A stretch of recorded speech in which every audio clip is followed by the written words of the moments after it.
Hello students, today we are going to study about bracketing methods to find the roots of equation.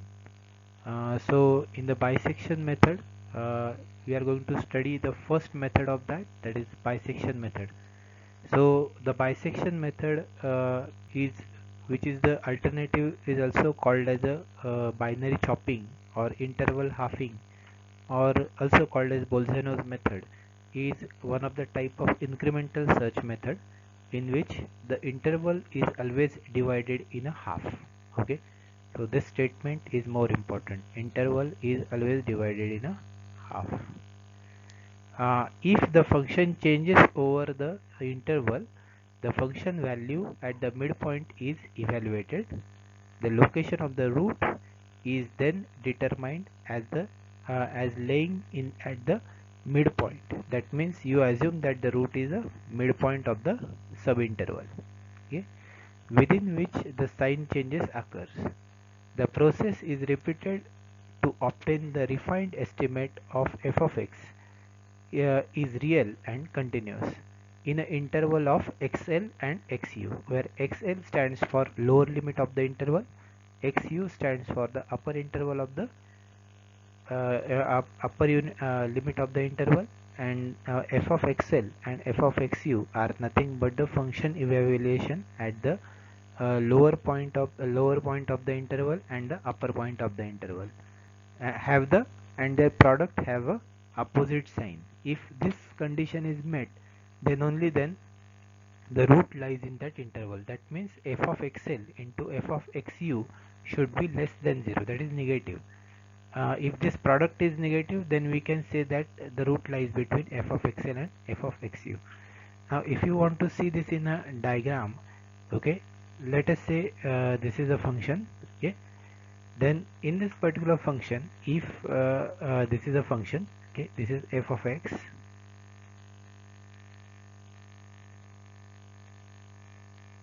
and this is on this axis there is x, okay. This is xl, lower limit of the interval. This is xu, that is upper interval of the unit. Now this point here is f of xu,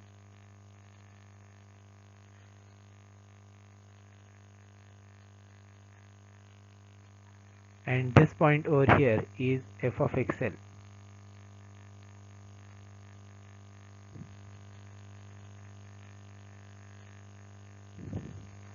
Now since this is the target point, or which you can say the root of equation.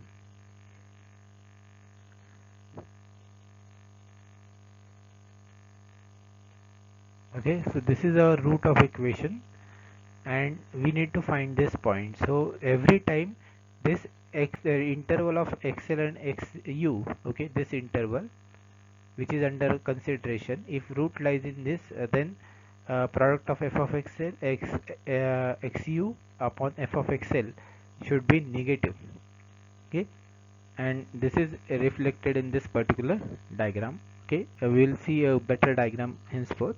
So what is this method says that you just for next iteration or to next attempt to find the root, okay, you just half this interval and then again check the function evaluation at the endpoints. So that is nothing but xr, that is x root. This is xr, okay. This value is xr root. So this xr is nothing but xl plus xu upon 2. So this is the steps, okay, algorithm in which choose lower xl and upper xu guesses for the roots such like that the function changes over the sign over the interval. This can be checked by ensuring f of xl into f of x nu is less than 0. Then you estimate xr is equal to f of x, xr is equal to xl upon xl plus xu upon 2, okay. Then you check product of f of xl upon f of xr. If it is negative, okay, when f of xl into f of xr is negative, then you replace the, or you set xu is equal to xr, okay.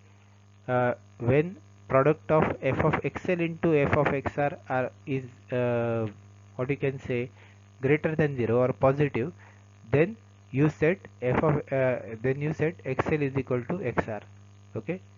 Otherwise, if f of xl into f of xr is 0, then you can say that this is a root and you need to terminate here. Okay. So let us see this algorithm with a practical example. Before that, we'll see what is termination criteria. So termination criteria is usually put at the below level of certain level of approximate error if you don't know the true value of the answer. Okay. But in when you know the true value, then you can also put the termination criteria at the approximate error that we are going to see in the subsequent examples. Okay. So what is approximate error here is nothing but xr new, that is new root minus old root upon again new root into 100. So that whatever is that value comes, that is nothing but the approximate error. The absolute value is taken. Okay. So that is nothing but a magnitude, that is why it is called as absolute. Okay. So magnitude is more important than the sign. So whenever this absolute error comes below certain value, when you don't know the true value, okay, when this approximate error comes under certain value, then you stop. Okay, that is what the termination criteria usually is. So let us see the example. Okay, so determine a drag coefficient C for a parachutist of mass 68.1 kg to have velocity of 40 meter per second after free falling time of t is equal to 10 seconds. Note that the acceleration due to gravity value is 9.81 meter per second square. So you need to continue until the error in this approximation or falls below 0.5% when the true value is given, that is true value of C is given, that is 14.7802. So this, in this case, the true value is given to you, and you also know that the root lies between 12 and 16. So this is the interval of your interest, that is xl is 12 and xu is 16. Okay, and here root is also given to you, true value. Usually this is not the case with the example, but just to see this stopping criteria of true error less than 0.5 percentage, here this values are given. Okay, so let us rearrange, or let us have a equation. Okay, how you will come at this particular equation, that is not a big issue. This is nothing but the mathematical model of Newton's law, F is equal to ma. Okay, so the main thing here is that in this particular function you need to find the value of c such that f of c get equal to 0. So you just put the value 9.81, m is 68.1 divided by c. Value of c is nothing but you need to find out, okay, between the interval of 12 and 16. So multiplied by f 1 minus c by m is again 68.1, and t value is given, that t is equal to 10 seconds. Okay, for 10 seconds we need to study when the initial velocity, that is v, this initial velocity is 40. This is also given. So if you put the values, you will, and simplify, you will get this equation. So this equation is more important, that let us we need to find out that value of c where this f of c tends to 0. Okay, then only then we can find the root of the equation. So we need to find out the value of c for which this is equal to 0. So let us put the values which I was asked, that is 12 and 16. So when c is equal to 12, if you put the value of c is equal to 12 in this equation, you will get certain value.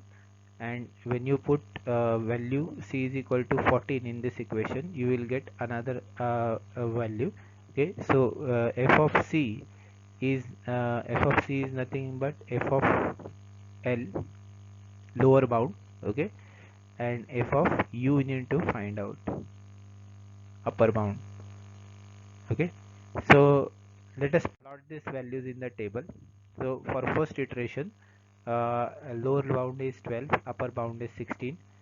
F of xl is 6.602, that is when you evaluate that function, you will get this value. When you f of uh, xu, that is upper limit is 16, the f of xu is minus 2.27. That means the root lies in between these two intervals, since the product of these two values is negative. Okay, so what is the next step is that you need to find out, that is what is the root. xl is xr is nothing but xl upon xu by 2, that is 12 plus 16 divided by 2, that is 14.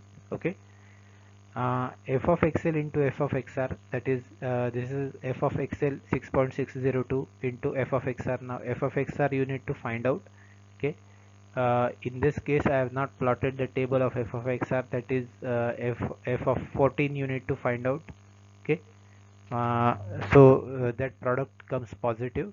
Okay, but in this case f of xu into f of xr, the product terms negative. Okay, now f of xu into f of xr is negative. That is what is the conclusion, that you need to replace f of xl by f of replace xl by xr. Okay, whichever is negative, you switch the other side to f of x, other side to xr.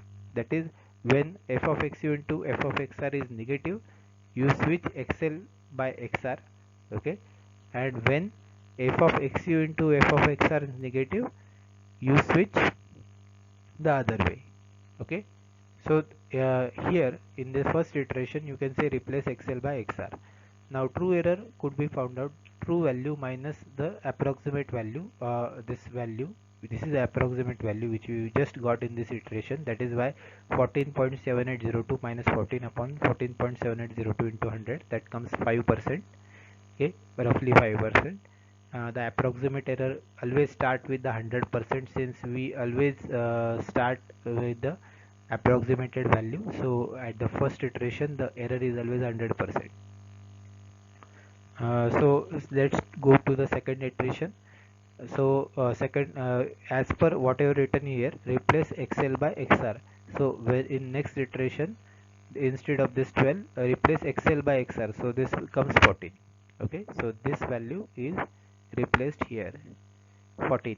Okay, upper bound is remain same, 16. So let us evaluate function at 14 and 16. So this is 1.56 minus 2.27. Again the half of 14 and 16 is 15. Okay, then you check the product. So f of xl into f of xr is negative, f of xu into f of xr is positive. So since this is negative, you replace xu by xr. Okay, so that is the conclusion, replace xu by xr. Then just find out the true error again. So 14.7802, this is a true value, minus the approximated value 15 upon 14.7802, that is 1.487 percentage. Approximate error is current approximation minus previous approximation upon current approximation. Because of that, 15 minus 14 upon 15 into 100, so 6.66 percentage. Okay, similarly you find third iteration.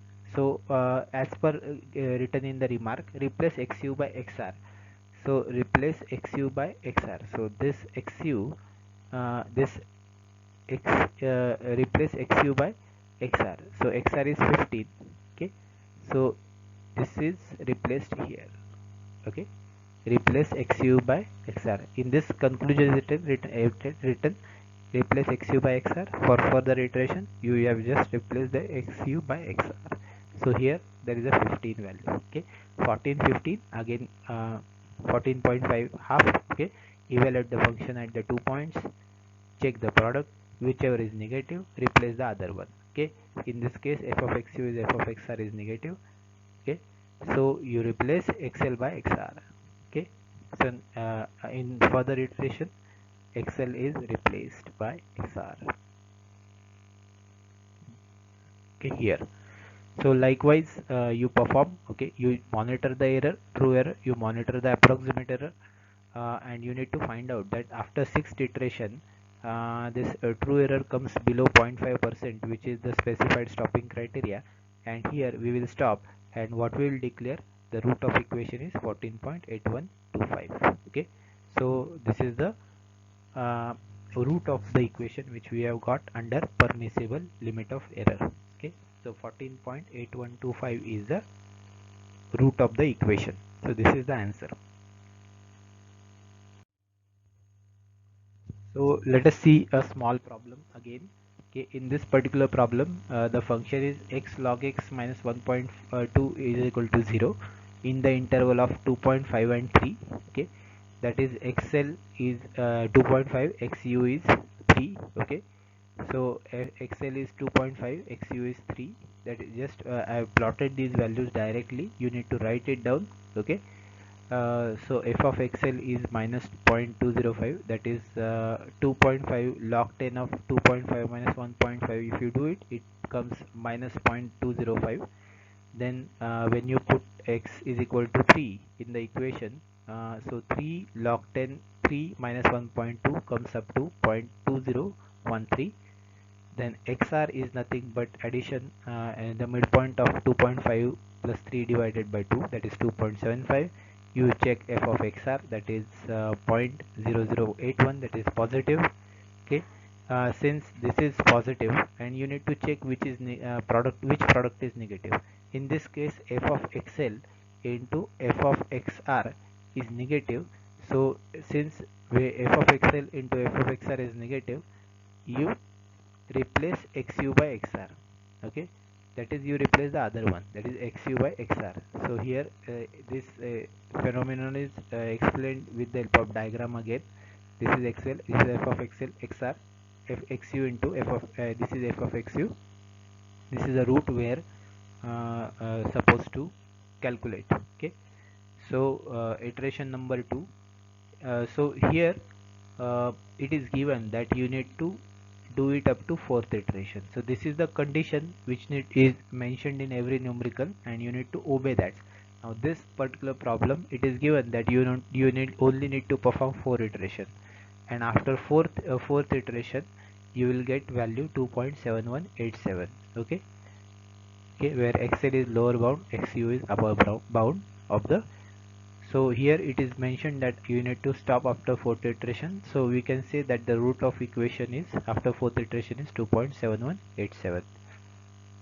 So let us go to some another example.